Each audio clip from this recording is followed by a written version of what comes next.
Good morning, Oj. Welcome to Studio One here on another beautiful weekend in the Copper Country. Yeah, good morning might be a stretch, I'll tell you. And I apologize, we usually start off these shows with blabbing about the weather, but this absolutely sucks.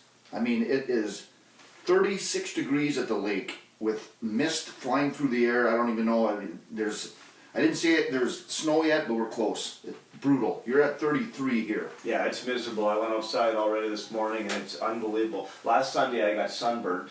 It was 85 as I sat on my porch, and today you're gonna get frostbite. Yeah, I'm in a mood today, I'll tell you. I got like something in my neck from either sleeping on it wrong or who knows what. I got knots and a kink. I need those Mexican chicks from a couple of years ago at that spring break. Yeah, that's what I needed. 2 of them. And the Brewers absolutely suck. They've been shut out 4 times in their last 5 games. That's hard to do. So they're 4 games under 500 for the first time. Weather is absolute garbage right now. We're in mid-May. This whole thing with Memorial Day being early has screwed me up. The whole month has been screwed up. Like, that's coming next weekend, Memorial Day already. Yes, I know. It's already screwed up some of my plans. I guess I double booked events because it's so early. Yeah. And we're lucky to hit 50 degrees this week if you looked at the forecast. So I'll tell you what, I'm in a mood. God dang it. Let's get this over with. Hey, when did you guys get mules down there coming into town or leaving town? That lady's been there for a couple of years. There's been mules there for a couple of years. She has that barn there. You can see the fence. Yeah.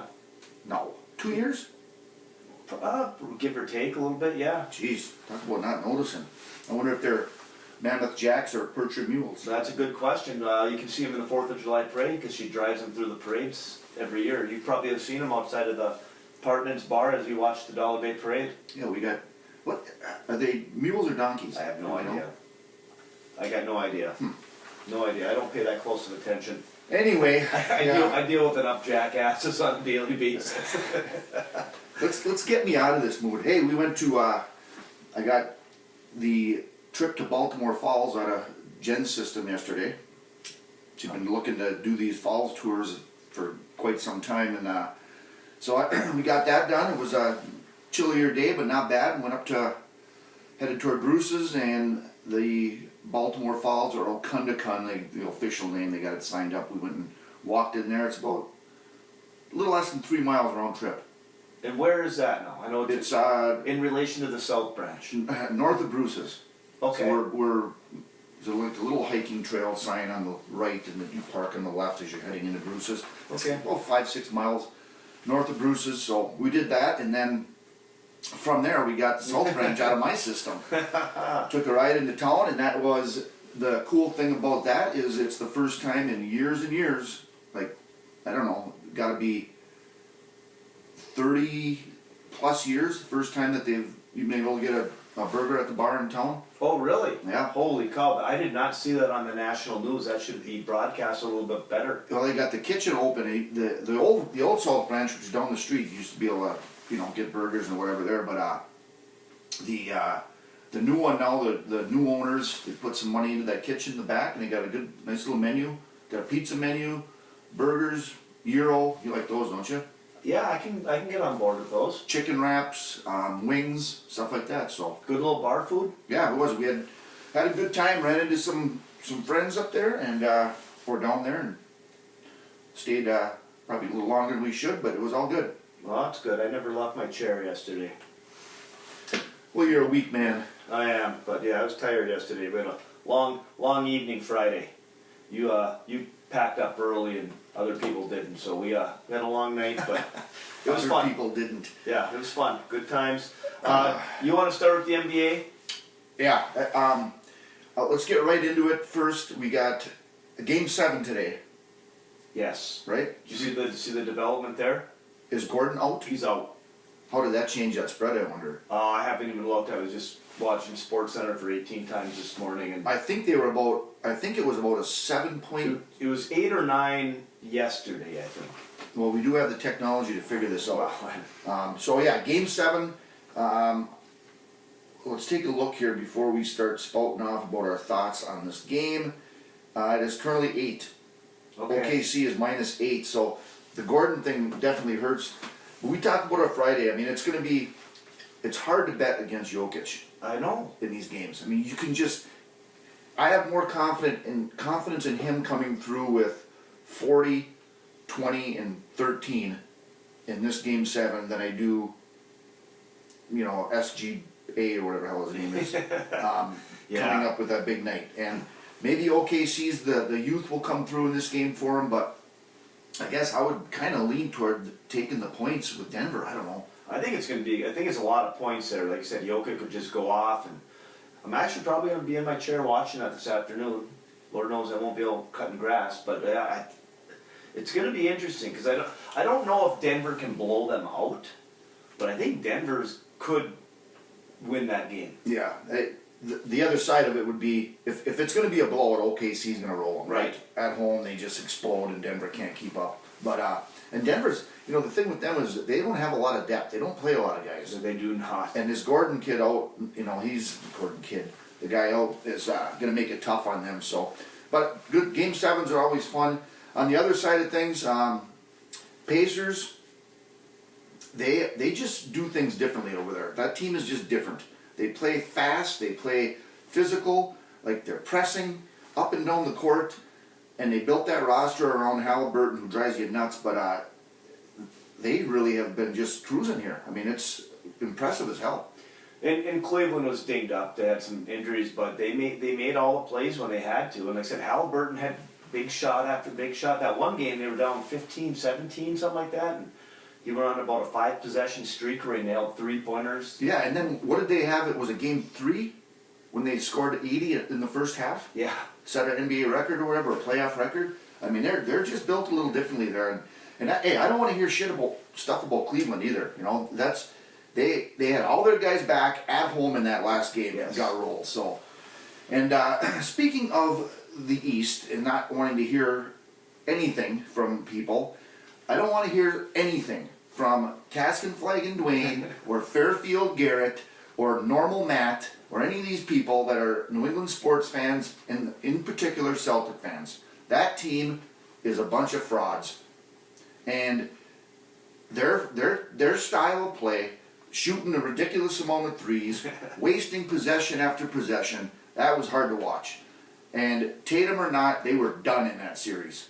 And he got hurt, bad injury, terrible injury, I get it. But, Boston showed some fight in that game to get it to a game 6, and they showed no fight in that last game. I mean, they quit. They quit.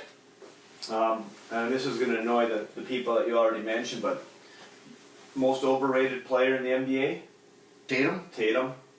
He just doesn't, in big games, he just disappears. And They got their title last year. They kind of shot their way to the title. You give them credit for that. But that roster, I mean, say what you want about if he's in, if he's healthy and the Achilles never happens, they're losing that game anyway, right? I think so. Porzingis is a total. I mean, what do they get out of that guy? He's never on the court. Always hurt, always sick or something. 7'3" of nothing.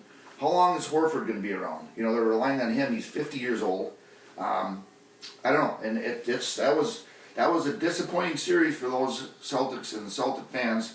And Missoula too. He might as well go. Totally got out-coached by Tibbs. Yeah.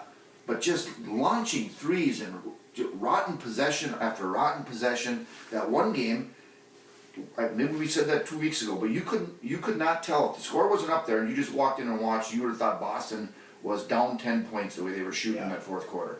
And they got what they deserve. So I don't want to hear from those Celtic fans anymore about this fantastic roster. Your time is over. And Jaylen Brown had been playing on a torn meniscus. He actually had a couple decent games, but got to give him credit for fighting through that. But Celtics overrated.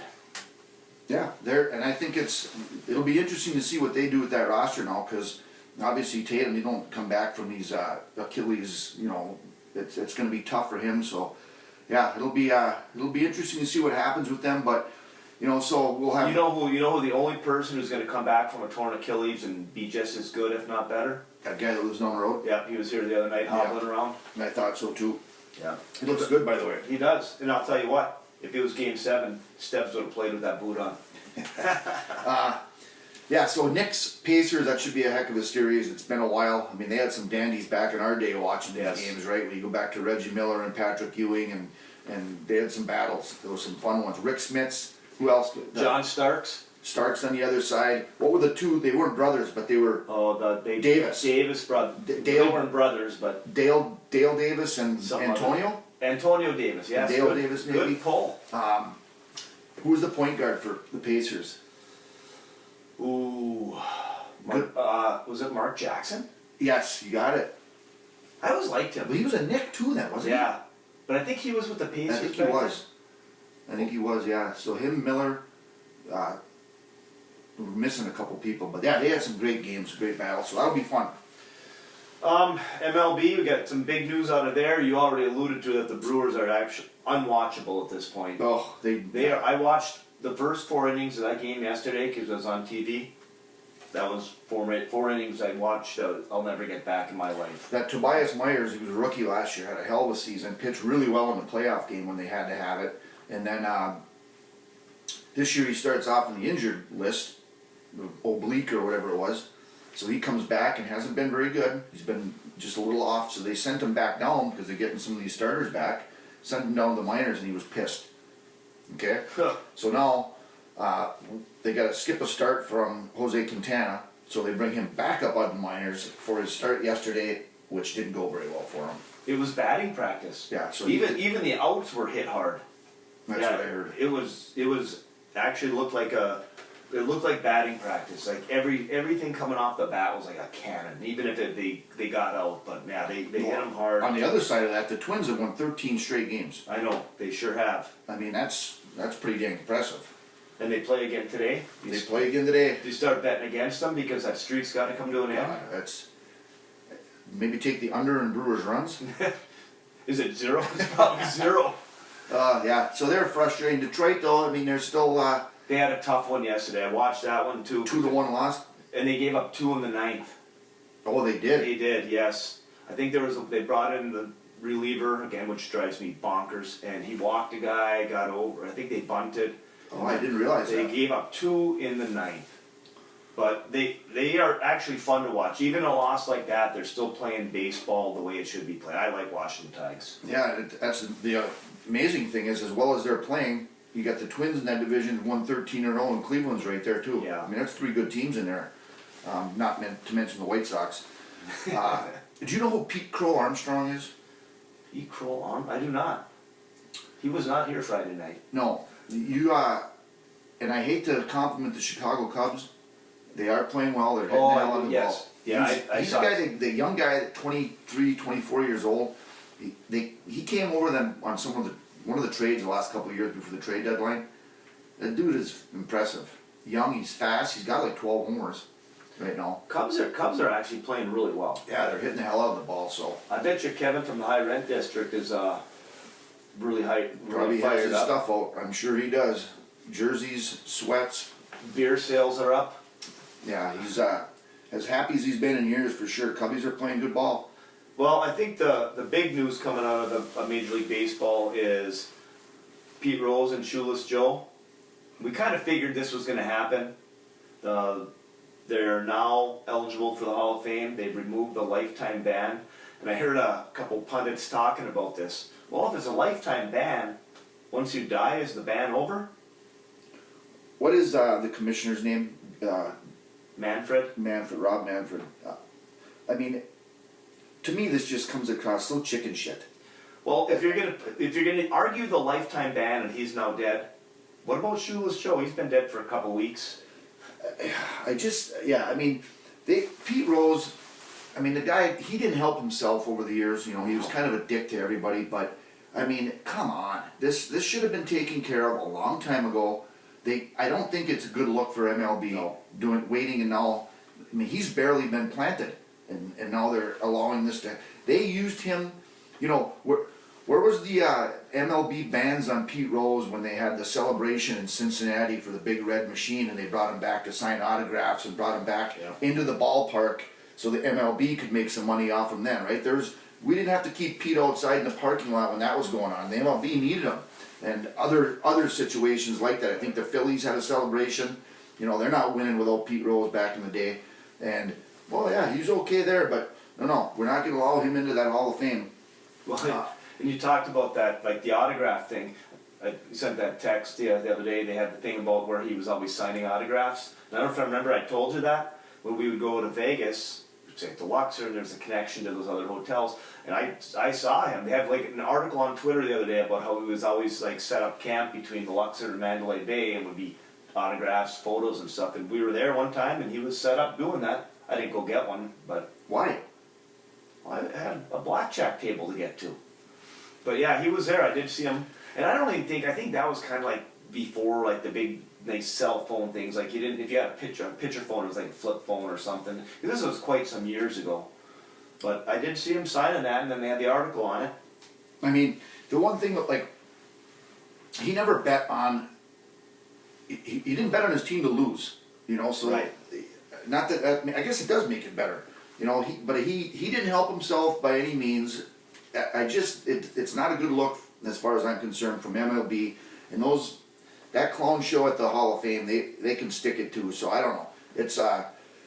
It just seems crappy to me that they did this right now, just after he died. Shoeless Joe, I mean, what are they going to do there with the Black Sox, right? Yeah. That's a whole different story there. Yeah. If you want to keep those guys out, I think I'm okay, because you are compromising the game, the integrity of it, and, you know, throwing it, but whatever. Pete Rose, we said it many times, just put him in the Hall of Fame. He belongs in there. You got other questionable characters in there. Oh yeah, I'm fairly certain we got a few people that did some steroids that are in that Hall of Fame. And Pete Rose might be one of the few that got caught. Pudge Rodriguez is one of them too. All right, let's not go there. We don't have to worry about Ryan Braun getting in. And then our fine-feathered friend from the garage in Appleton sent us the info. Did you see the Scherzer contract? Yeah, where you got that in the back here? Yeah. Let me see. I did not know all this. I knew that he was getting money from multiple places. I didn't realize it's this. I took a screenshot of that because I wasn't sure if he had all those teams listed. For some reason, I thought he only sent 2. That's amazing. I mean, the Bobby Bonilla contract, we've talked about that. Yeah. How crazy that is. But go ahead, read this. Pay attention now, people. This is Max Scherzer's paychecks this year from the Nationals. I don't even know who does he pitch with now? Is he with the Blue Jays now? I don't even know who he's with, or maybe he's. But from the Nationals, he's making $15 million this year. Okay. That's a good little pitcher contract. Not bad. The Mets are going to pay him $30.8 million. Texas Rangers are paying him $12.5 million, and the Blue Jays are paying him $15.5 million. The boy knows how to make money. Got to give him credit. That is unbelievable. That's actually kind of unbelievable, but that's why if you go to Miller Park, you're paying $20 for a beer. Yeah, well, they got to somehow hide that money in those contracts. You know, stretch it out as long as they can or whatever, and you know, be able to keep signing other people. But that's just crazy stuff. Yeah. Little update. We exchanged a little banter with Coach Burkhardt the other day, and we had a listener who wanted a little update on what's going on there, and we really don't know a lot. I did a little digging into some of the players they've signed, because they lost a lot of their team last year through to the graduation thing and, you know, transfer portal stuff. But they did. I do see that they picked up some guys. Little international flavor too. It's just crazy, isn't it? It is. We got to get him on again and talk. Once everything settles down and he's not thinking about the whole deal, because I'm sure he's still trying to piece together this team. Busy time right now. You know, and maybe, you know, we'll talk about it, but wouldn't it be? I mean, some coaches are probably, you know, and maybe enjoy this part of it, revamping your whole roster, being able to, you know, you don't have that team chemistry from guys back from, you know, their third year with you or whatever. It's a whole different deal. He's certainly not the only one, but that's the world we live in right now with that. Well, did you look at some of the names on that list? There's one of them that should jump out. They got a number of transfers. One from San Francisco that is a native of Estonia. There's an Eastern Michigan transfer who's from Slovenia. Where they could have some fun with that last name, hey? Yep. A Grand Canyon transfer who's originally from Anchorage, Alaska. Montana, Valpo, incoming kid from John Bosco High School, which is a really good program. And then that last one on that list is one that you probably recognize. Yeah, I saw, that was one of the earlier ones that we talked about. I think we saw that, but yeah, that'll be, it's kind of cool. I mean, Walker Tinney, nobody knows him, but if you think of the last name, you certainly should remember. Yeah. Big days and big games at Gonzaga, right? Yeah, is it Drew, I think his first Drew name Tinney, was? yeah. Played at Gonzaga, and I think he's playing with like the Nets or somebody. He was in Milwaukee's organization. Yeah, but I think he's out east somewhere, but it's obviously not the Knicks or Celtics. But yeah, so his brother Walker's going to be a Lumberjack next year, so there's still exciting times at that transfer portal. Oh yeah, very cool. Yeah, let's read some ads, and then we got an interview today, Oj. Copper Country Sauna is the premier sauna builder in the Keweenaw, led by two brothers-in-law that share a passion for saunas and want to provide custom saunas to the Copper Country residents. When you are ready to throw some water on the rocks, visit our website at coppercountrysauna.com or give us a call at 906-281-9427. And we got a good interview today in Crouchy's Corner, Oj. We had a lot of fun with this the other night. We talked with Brad Grayvold, Wakefield native, UP coach, now retired in Wisconsin.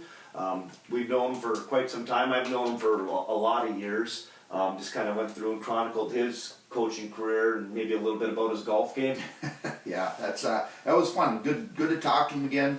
It's been a while, but really one hell of a high school football coach. And we didn't get into it, and I kind of kicked myself for not bringing this up, but when I was a young coach and thought I could make a difference, Brad was running a youth camp down in Norway. I went down, I think 1 or 2 years, and just kind of worked at it, helped it, and I basically stole his idea, brought it back here, and did that here for whatever, 15, 16 years, and now the youth camp. I think this will be the second annual that Coach Franti will be running now, but yeah, I got its roots down in Norway, and yeah, you're gonna enjoy this interview with Coach Grayvold. Okay, Coach Grayvold, thanks for joining SS3TP tonight. We appreciate that greatly. And we got to start with the question we ask all our guests. Have you actually listened to this podcast before? Of course. There hasn't everybody? Well, yes, I have, and you've had quite a few guests, especially recently. Some Hall of Fame people, and so I got a little bit nervous when you asked me to come on because, I get a little nervous following those Hall of Famers. Yeah, probably a few people that we've interviewed here over the last whatever months, right? So it's been we've had a good crew on, but we're fired up to get you and go through your story too. Great. Well, let's hop right into it. I've known you for many years. Your brother's one of my best friends on the planet. Don't tell him I said that, but Wakefield native, northern football player, in my opinion, a Hall of Fame high school coach in the UP, and now you're down in Wisconsin. But let's go back to the old range days and back to the days playing for the old Wakefield Cardinals there on the shores of Sunday Lake, and talk about your experiences in Wakefield in the early 80s, and what that was like, and how that spurred you into your love for football. And I'll say this too, Brad. You're one of the people that I know that loves football. I don't know if there's many people that love football more than you and loves coaching kids more than you. Well, thank you. And thanks for having me on. I really appreciate it. And growing up, I just had so many role models in high school. Wakefield was like a factory for turning out football coaches and basketball coaches and coaches in general. And so the people that I got to know growing up were Dewey Lane and Coach Jim Daniels, two Hall of Famers, and being able to watch their teams and how they prepared and, how much fun they had coaching. It was something that, I thought, is that something I want to get into? And it didn't take me long to convince myself. It was definitely Coach Lane coached the football team, and Coach Daniels assisted him along with Alan Davidson. And then Coach Daniels coached the basketball team, and Dewey was his assistant on the JV. So, they got to work together for the majority of the year, and Coach Davidson also coached track, and we were the UP track champions back-to-back years in my sophomore and junior years. So, there was a lot of success, and, people used to talk about the 50s and 60s when Roman Yachuk was there, and, all the dominant teams that Wakefield had. And, we just wanted to be like those teams and carry on that tradition. That's a name that Roman Yachuk. I've heard that from my dad to, I mean, people up here, the Juntula boys, that all came up to Calumet, and they talk about that guy forever. But so, you get through your high school career and, early 80s, correct? Graduate. Was there a time, like, when did it happen in your mind that you're going to try to play college football? I mean, you were a guard in high school, if I recall. You were correct. You were not pulling on a trap at Northern. So explain all that, because it's a hell of a story. I didn't really see myself as a guard. I was an offensive lineman, and how I got to be a guy, I wanted to be a quarterback, and I wanted to be a running back, like you guys. I wanted to be a skilled position, like we all were on the playground. I mean, I could make plays, at least I thought in my own mind. And Coach Lane said, "Your brother was a guard, you're a guard." And that was it. Well, I mean, it was case the hell closed. The quarterback and the running back, you get to go play DB at Northern. Who are the backs there ahead of you? Jesus. Well, we had Dale Hungisto at quarterback, and he's a Hall of Famer from. All right, gotcha. There's one. It's okay to play second fiddle to him. Not a bad catcher either.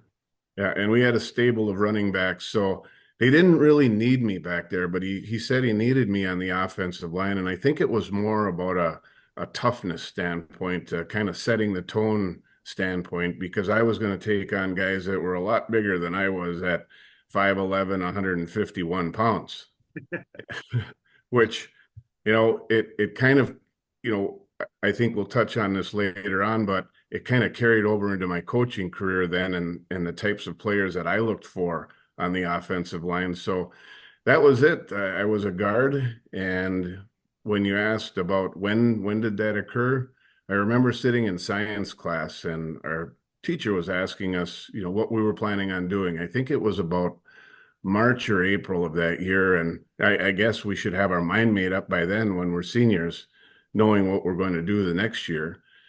And I said to the class, I'm going to Northern Michigan to play football.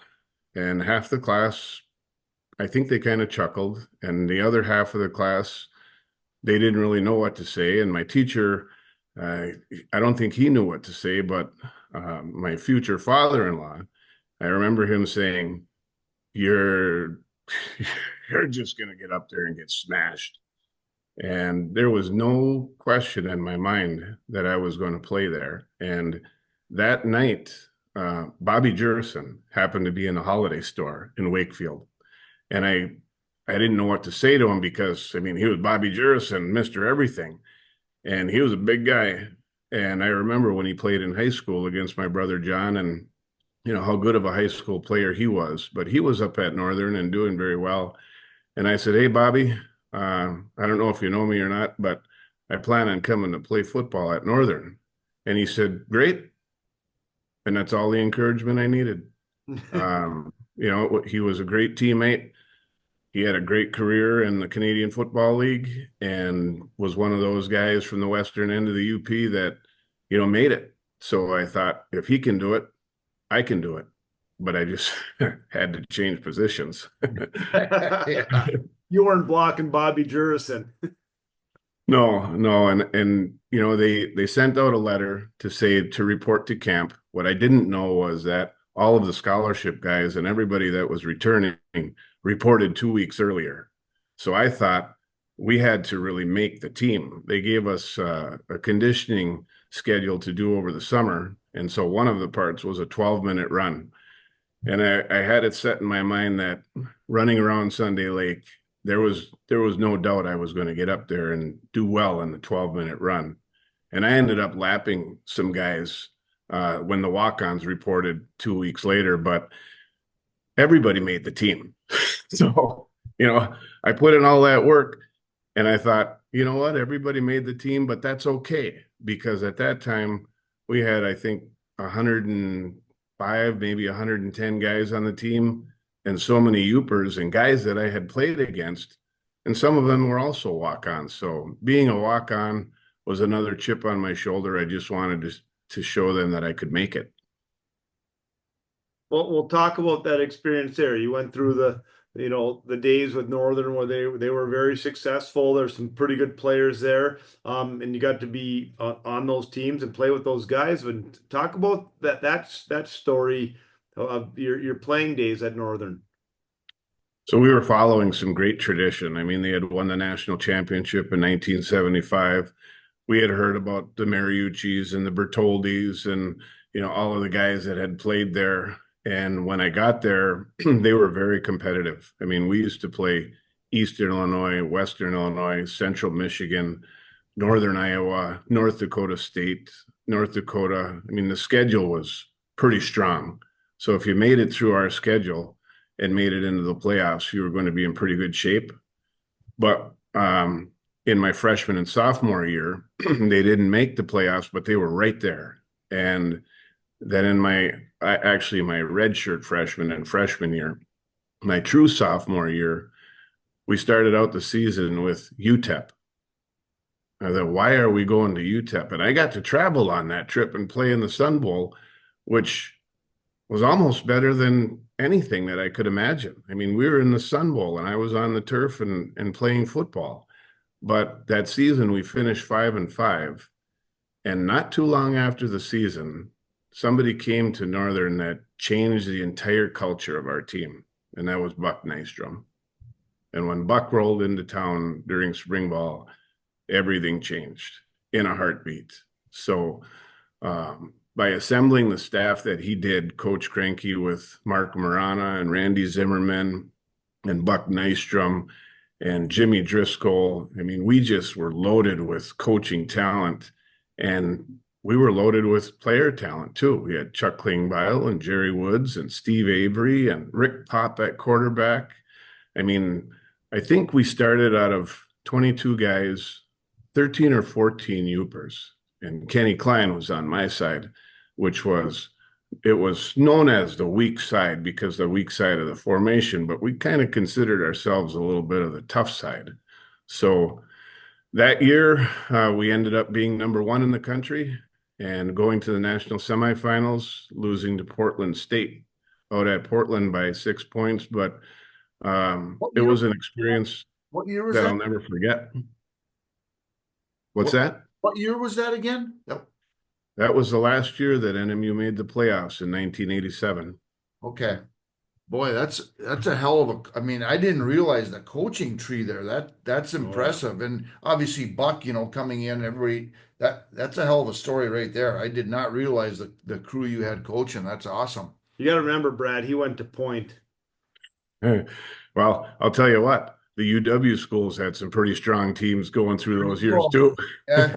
And they still do. Yeah, for sure. So you get through your college career, and we know you, or I know you from your days coaching at Norway. I'm not 100% sure what led you to Norway. Can talk about that a little bit, but obviously that's where Brad Grayvold and Norway Night Football is what we know it as. I mean, that was a hell of a run with the teams you had. We had Phil on the other week. So just talk about that a little bit, getting into Norway and then coaching Norway kids. When did you realize, all right, because you're sitting in a hotbed, right? I mean, you got Kingsford and Iron Mountain right there. We'll get into that a little bit too, but you're in Norway and that's a different kind of kid. And that's my thoughts on it. Well, let me interject here because Brad's trip to Norway wasn't just go from Northern to Norway. There were some stops on the way. Did you coach at Ironwood to start with? When I graduated from Northern, I knew I wanted to be a football coach, and being blessed with going to a teacher's college, a teacher's university, coming out of there with a social studies teaching degree, I had to pinch myself because I didn't think that it was possible that I would be able to come back and be a teacher. And so the first opportunity I had was actually being a grad assistant. So I stayed a year at Northern to be a grad assistant, and I got to be in the coaching staff meetings with Buck Nystrom and Al Sandona and Mark Marana and Herb Granke and Randy Zimmerman, those guys that I mentioned. And it was like a coaching clinic every day. So the knowledge that I was able to just be a sponge from those coaches and kind of tuck in the back of my mind for later on, because I knew that someday I would use little parts of everything that they were saying. And then I did my student teaching in Ironwood. So a job came up, social studies job, and they hired me as a JV football coach. And I didn't look at it as maybe some people do, freshman or JV football. I was going there to win. I mean, we were going to be a dominant team in that conference, and at that time, Ironwood was a Class B school. Oh, I mean, they had Brad Benton at halfback, Dave Davis was the head coach, and so again, I was surrounded by really good people, Donnie Holst and Pete Avenen, and those guys that were at Ironwood. Tom Doman for years. Tom Doman was dominant in track and field and as a football coach. So I had another year of learning there, and then the head coaching job came up at Marquette, which had its issues. I mean, they hadn't won in a long time, and so my mindset going in was that we were going to win there. We didn't produce a lot of victories in my 6 years at Marquette, and it was tough, kind of mentally, to get through that, because you have to motivate your kids every day to believe that they can win. But my first game as a head coach at Marquette was against the #1 team in the state, the number 17th ranked team in the country, Traverse City, which was one school at that time, coached by Hall of Famer Jim Uli. So I'm going into my first head coaching game against the legendary Jim Uli, hosting Traverse City, and we had a pretty good team. I mean, I had Ivan Mardish and Matt Palamaki and Nate Morton, whose uncle coached at Wisconsin.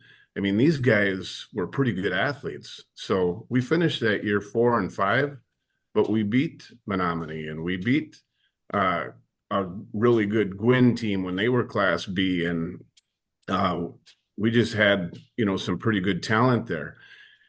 But we were faced with Kingsford, and Gladstone had Desi Schultz, and Hofer was in his heyday, and Traverse City to start out the year. So I spent those years in Marquette, and then after that I went to Kingsford. So getting to Oj's question about Norway, my path went from the West End again to the northern part, and then back to the Banana Belt in Kingsford. And really, those 2 years I spent with Chris Hofer and Andy Wilsius and Doug Roberts and, all those guys, Danny Short, again, was a great learning experience, because those 2 years I kind of considered a sabbatical. I really should have went to Kingsford first before going to Marquette, because I think the wing T with the athletes I had would have been pretty darn successful. And to be able to implement that at Norway then, when I got that job in 1999, following the Hall of Fame coach Bob Giannunzio, was not an easy task, because I was getting the second generation of the guys that had won the state championship in 79 and 80. So their kids were coming up, and the Andy Mendinas, Mark Henrians, Jake Simpkins of the world, Paul Kramer. I mean, we had a lot of guys that went to college and played football and were recognized in the UP.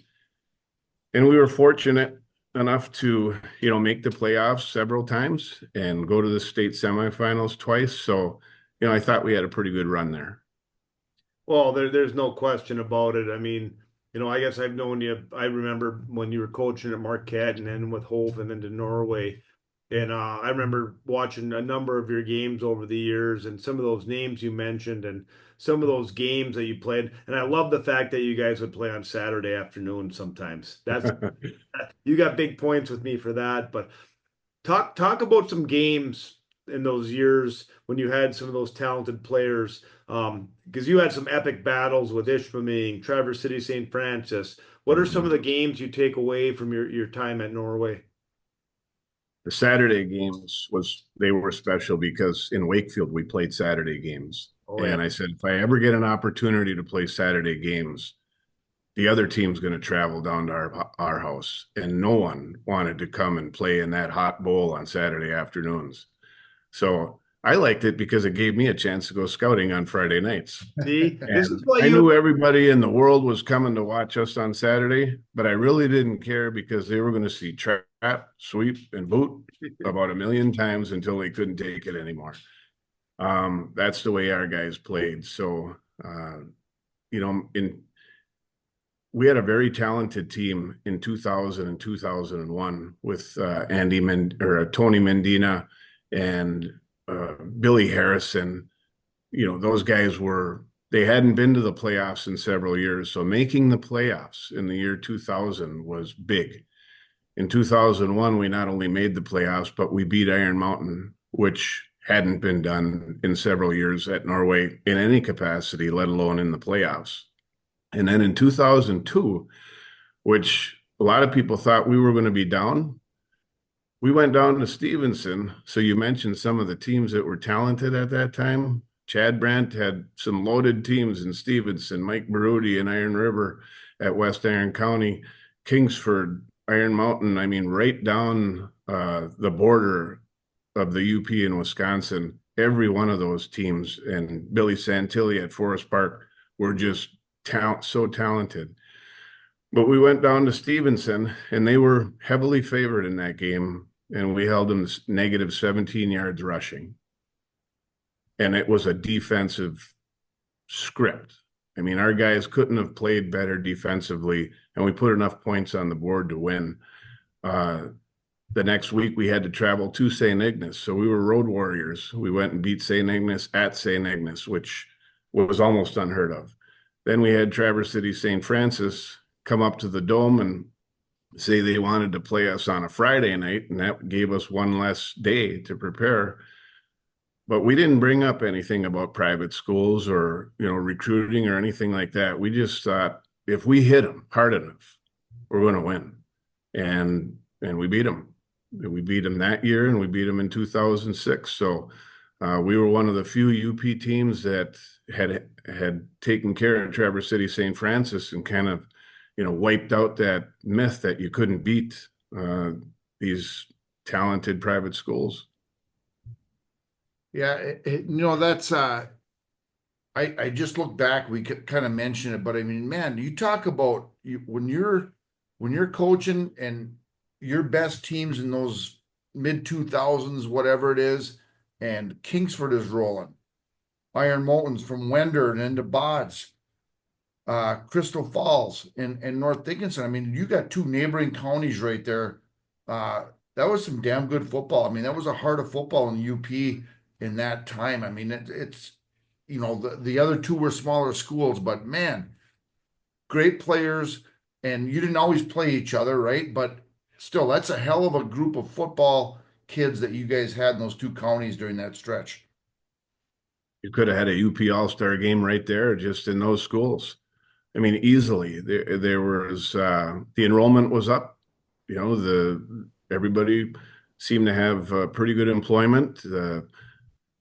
Schools were doing very well academically and athletically, so it was a great place to be. And for me to spend 17 years in Norway was just a blessing. It was a great football community. You know, we had our other sports. I mean, I'm all about every sport, no matter what season it is. It's that sports season, so I encourage athletes to go out for every sport. But you know, we tried to pound it into our guys' heads that it was a football town, and we had to uphold that, and I think they did. Well, you mentioned UP All-Star Game. You no stranger to that, but been around that many times. You and I coached against each other, coached with each other many times. But I think probably the most defining moment of the UP All-Star Game in your career is the golf tournament. I know where you're going with this. Our tens of fans have heard the stories about your illustrious golf game. And I just remember that day we golfed in this tournament, whatever day we all went out golf, and Oj has described your golf game as angry aggression. How has your golf game progressed since then? It hasn't. No. The good thing is that this past year I got motivated now in my semi-retirement. I bought a brand new set of clubs, Oj. I know I probably shouldn't have because I shouldn't be treating those nice new clubs that way, but the golf pro up where I just retired from up in Bondwell, out in Cecil at the golf course there, he recommended this set of clubs for me, and he took me out on the course. He said, "I'll give you, 4 free lessons." And I said, I really don't know. That'd be good. Think you know what you're in for here. This is going to take longer than 4 lessons. Well, he put a ball down and he told me how to hold my hands and my feet and everything like that in the backswing. And I hit it straight, as you can imagine, about 150 yards down where we were driving the ball, right off the ground, not off a tee. And he goes, "What do you need lessons for?" I said, "Put another ball down." I hit that one, and yeah, he knew because it went in a direction it wasn't supposed to go in. Well, hey, what I remember for me being a shitty golfer, I mean, I didn't golf at all, growing up and stuff. So when you go to those little events, the coaching things, oh, we're all gonna go. Everybody's a golfer, right? I didn't really want to do that. Who was over with us? Bods is probably right. Scotty was there. Odds was there, yeah. Whatever the crew was. So I'm like, I don't know, but this is what we all have to do. And then so waiting to not embarrass myself. And you're the one guy where when you went up and teed off ahead of me, and holy shit, at least I got a chance today. Hey, my goal is, as long as if we're playing with a team, if they play my ball once every 9 holes, I'm really good with that. And I don't want to get too good because then I start getting, mad because I hit a bad shot. I'm okay hitting a bad shot because I'm not a good golfer. So there it is. Well, the mystery's been solved. It's been confirmed for tens of fans that Coach Grayvold is not a good golfer, but that was a fun day. That was a fun day for sure. Well, why don't we got a little bit of time here left, but why don't update us now? And you retired from Norway. You've been in Wisconsin for a little while. Retired again from Bondwell, and now got a little bit of gig. But talk about what retired coach or semi-retired Coach Grayvold's up to these days. I think it's kind of that coaching blood in us. The guys I knew, they retired, but they never retired. So when I retired in Michigan, you could buy a few years toward your retirement, which a lot of people did. And I was able to do that. Went to Bondwell and was able to become their elementary principal. But James Westrick, who was their football coach, he played at Central Michigan and he was from Niagara. So I knew James from some people, and he gave me the opportunity to coach with him. And we had some really good teams in Bondwell, and it was a mirror image of Norway. I mean, it was a UP town that's in northern Wisconsin that plays good, tough football. And at that time, we played in the CWC East Conference against the Amherst and Iola Scandinavias and Wittenbergs. I mean, tough teams. And now they're in the Packerland Conference. But we had a lot of success there, and I was able to retire there last year. But, as I was coaching in Norway and as I was coaching in Bondwell, I had an opportunity to watch our kids play in college too. So, Brady had a successful career at Whitewater.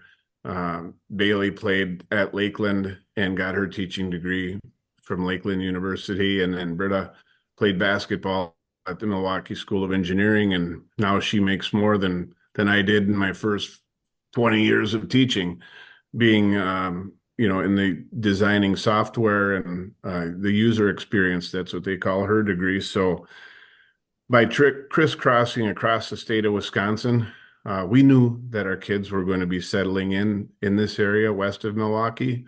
So we came here. I retired in Muskego, and Brady said, the coach over at McWanago has a pretty good program. Maybe you should go hook up with him. So Mike Ganebach, who's been there now for 7 years, going on 8, I think. We went to the state semifinals this past year, and it's a large school. I mean, there's 1,600 students in the high school, but it was the same type of football that I'm familiar with. I mean, they pride themselves on toughness. On Sundays, we go and run the hill just north of town, and those players, when they hit the field, all they want to do is hit somebody. Yeah. So, You yeah, know, been a good transition. and you mentioned your kids and all your kids played at the college level. We'd be remiss if we didn't mention that. Thank God your wife was an athlete, because I don't know where those kids get those genes from, but I know you're a proud father of your kids, and they've all had successful careers. Got to spend a little time with Brady at the ski jumps this year, and I'm sure you're getting to that grandpa stage here. So, um, that's something that I know you're very proud of, and I enjoy hearing the stories from Bonesy about your kids. Yeah, and now he's coaching over at Eau Claire and doing a good job. As Oj mentioned, the UW system. I mean, that's good football. If a player thinks, well, it's D3, I'm not going to go there. I would encourage them to go to a game and see the type of talent that's on the field, because In the teams basketball, that Brady had and they won the national championship on, I would put them up against any Division II team in the country with the talent that they had. And the Oshkoshes that have, made it the last few years. Now you saw River Falls this past year was a very good team. Platteville's always been very good. And even though points been down a few years, they're always right there. I mean, you're going to get hit when you play Stevens Point. So, now I travel to his games and sit in the stands and don't coach much. I'll end with my part with this. So growing up at going to school at ETC, and we're talking Gogebic, Ontonagon County sports rivals and stuff like that. I remember watching you, 12-year-old kid or whatever it was, that much younger. You're 84 grad, right? 80 84, yep.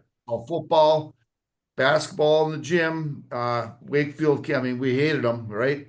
But that was some big time rival games. I mean, you guys, Bessemer, Wakefield, but remember watching as a kid, and that was a lot of fun. And I'm not sure what your record was hoops wise against ETC.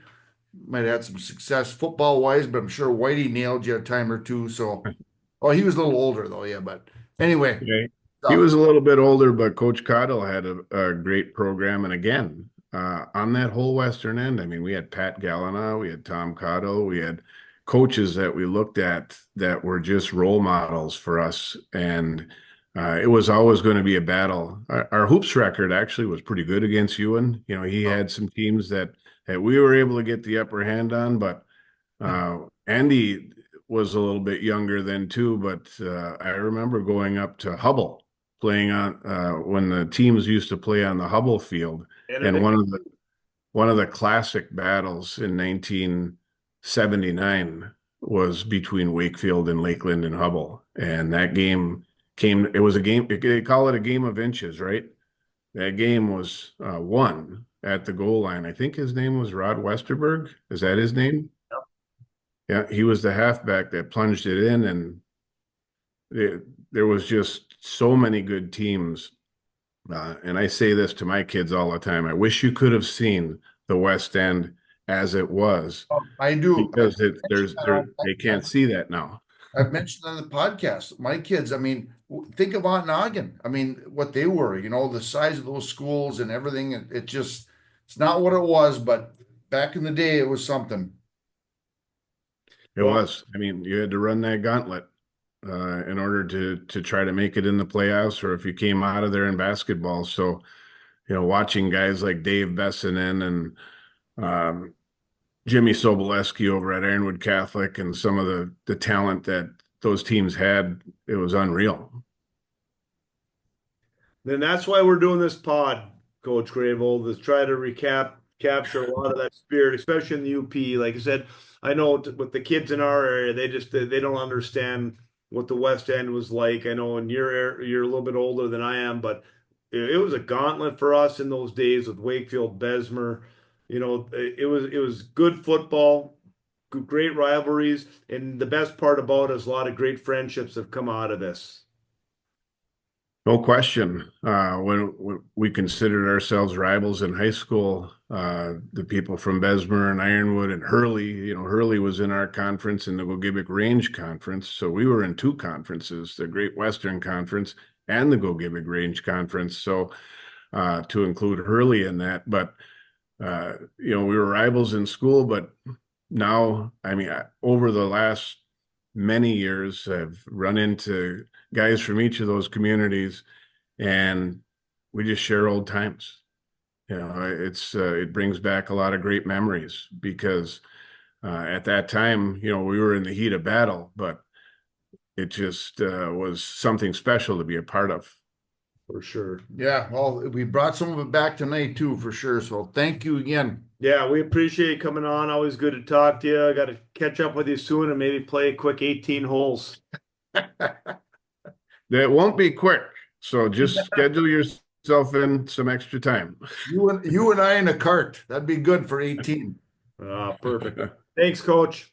All right, thank you. Located 8 miles south of Lake Linden on Blue Jack Road, the Dreamland Restaurant's your choice for great dining, family owned and operated for over 100 years. Whether you're in the mood for Mexican Monday specials, burgers, pizza, or Friday fish fry, Dreamland's your next stop.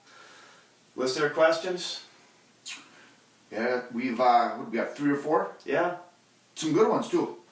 a couple not so good ones. All right, let's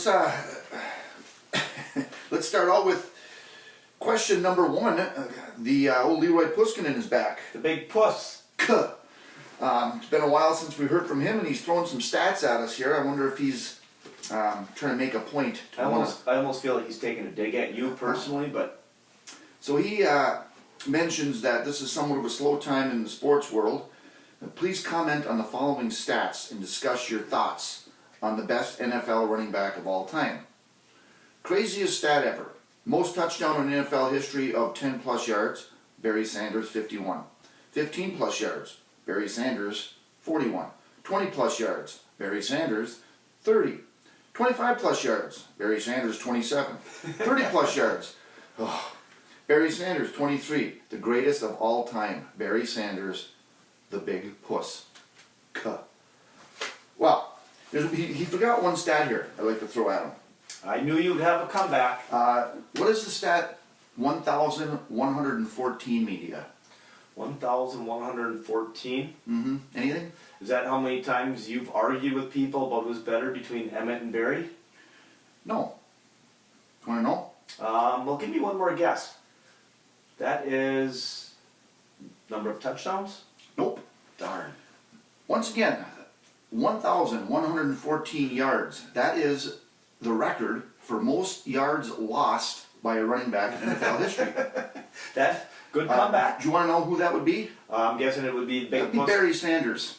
The most yards lost in the history of the NFL. So I don't want to hear anything about, well, you didn't have an offensive line. You just gave me all these great stats. That was all Barry. All right? 1,114 yards lost. The reason is because Barry had a little trouble hitting the hole sometimes. Why did Barry Sanders get called off the field during short yardage situations, sometimes down by the goal line? Because they couldn't trust him to hit the hole like you're supposed to. Emmett knows how to run ice. Hit the hole. Emmett's a winner. Bill Russell, who's the greatest player of NBA history? Bill Russell, all-time winner, right? Yeah. Greatest winner of all time. Who's the greatest running back winner? Emmitt Smith. 3 Super Bowls in a 4-year span. I don't know. These are all wonderful stats about Barry. He was the human highlight show. I get it, but I think I proved my point here. A lot of skipping around, dancing around, and the lineman wondering where the heck he is. Sometimes he was downfield juking people, but anyway, that's my stat for the big pusk. Yeah. Boy, you are fired up today. And it knows how to run ice. Yeah, and I'm a big believer in the only stat that matters is the scoreboard. So. Thanks, but no thanks. Next. All right, Jesse from Appleton. In your opinion, what do you think is the most iconic sports photo of all time? Did you Really look good at question. It I is a did. very good question. I think we had a little bit of this way back. It might have been Sports Illustrated covers where we kind of talked about I think some of that's this. what it was. Correct. So I looked at what you wrote down, and instantly, as soon as I read this question, without looking at anything on my phone, the first one that came to mind is right on your list here, number 3, and that was Muhammad Ali standing over the top with his swinging arm over the top like this, staring down at Sonny Liston, the total eclipse of the Sunny. Yeah, that was. And that's one that popped in my mind instantly. And that was a cover too, I believe, right? Yeah. Not just a photo. Couple other ones that I liked. How about the picture of Len Dawson smoking a butt on the sidelines of Super Bowl 2 or 3 or whatever Yeah, it that was. was a classic. That's a classic one. And then at his feet he had a bottle of Fresca. I think things have changed a little bit in the NFL over the years, but that's kind of a. How That's about a nice- Fresca? That was Caddyshack. Yeah, so some of these other ones on here that I came up with.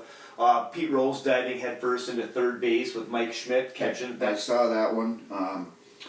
You got the catch on there. That was, Everson Walls flailing around. Dwight Clark went up to make the play. We've talked about that in numerous episodes. We'll come back to that. Another one that I thought of, for those of you that like World Cup women's soccer, with Brandy Chastain sliding on her knees, pulling off that jersey off with the sports bra thing. And that was Iconic, yeah, it was.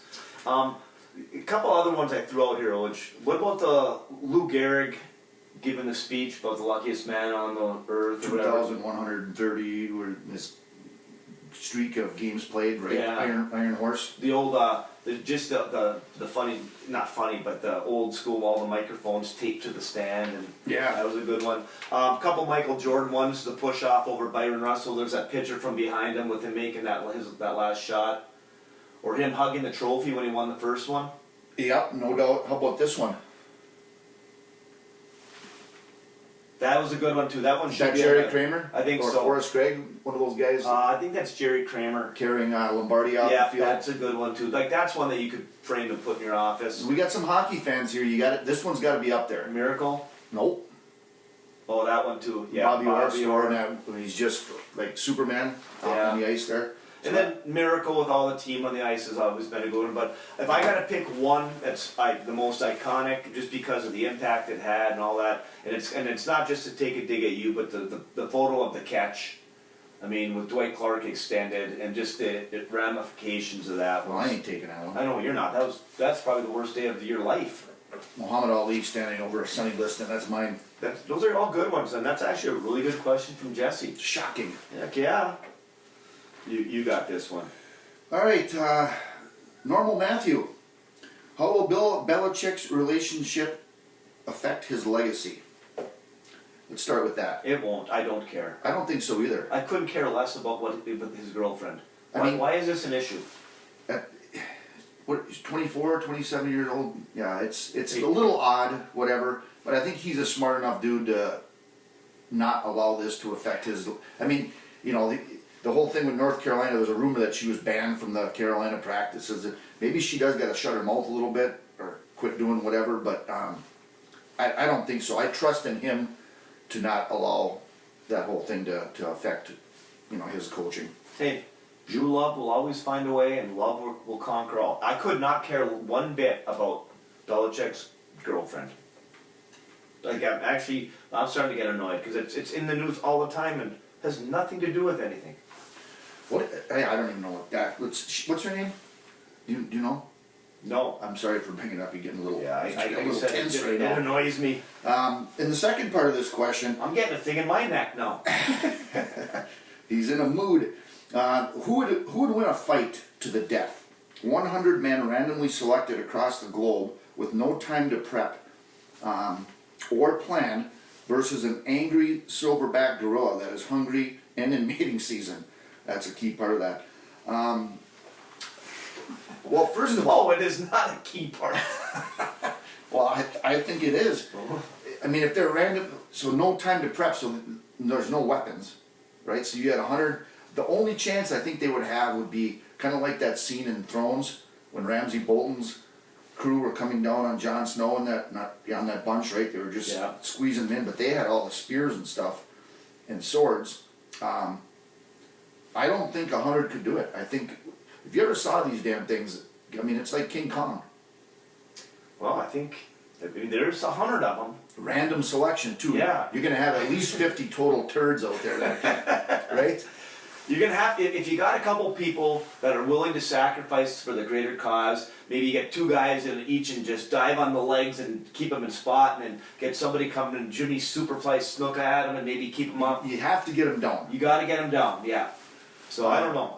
I know if I was one of those 100 randomly selected men, I would be in the back row. I'd be behind you. If 99 guys were laying in the field and I was in 100, I'm running. I'll tell you that. That is a way more interesting topic than Belichick's girlfriend. Thank you, Normal Matthew. All right, we got B-dubs. Good. Every other week we change names. I like that.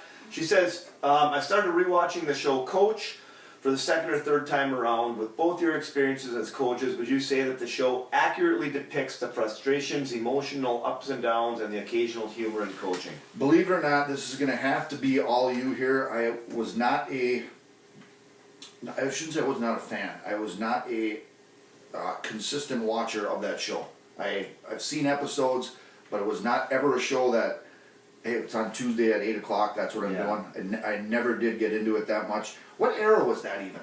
Were we in college? Yeah, I want to say it was in the early 90s maybe, that wheelhouse. I don't remember it being a must-see event for me ever. But I've seen episodes of it and laughed, so it was a good show, but you're going to have to take over on that one.